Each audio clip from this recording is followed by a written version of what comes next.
April 2 కొరకు CH Spurgeon గారు వ్రాసిన ధ్యానం చదువుతున్నాను, వినండి.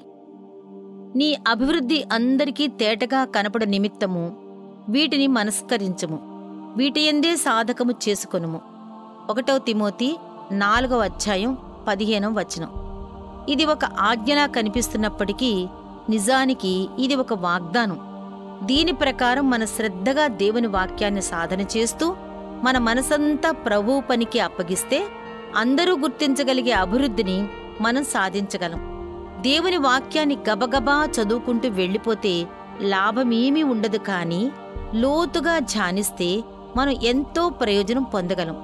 ఒక క్రమం లేకుండా ఇష్టానుసారంగా చేసే గొప్ప పని కంటే ఆలోచనాపూర్వకంగా చేసే చిన్న పని ద్వారా మనకు లాభం కలుగుతుంది.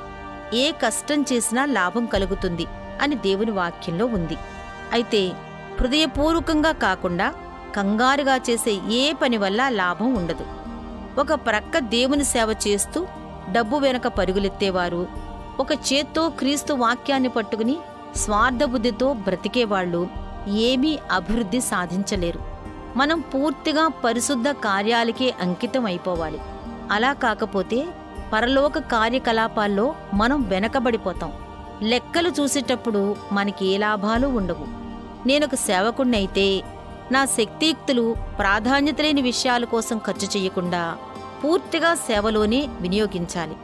పార్టీ రాజకీయాలతోనూ వ్యర్థమైన వినోదాలతోనూ నాకేం పని? నేనొక సాధారణ క్రైస్తవ విశ్వాసినైతే యేసు సేవ చేయటం నా వృత్తిగా భావించాలి. అదే నా జీవనోపాధిగాను, అదే నాకున్న ఏకైక లక్ష్యంగాను చేసుకోవాలి. మనం యేసుతో అతుకబడి ఆయన సాక్షులుగా ఈ ప్రపంచంలో జీవించాలి. మనం ఇలా ఉండకపోతే ఎలాంటి అభివృద్ధి కానీ ప్రయోజనం కానీ పొందలేం.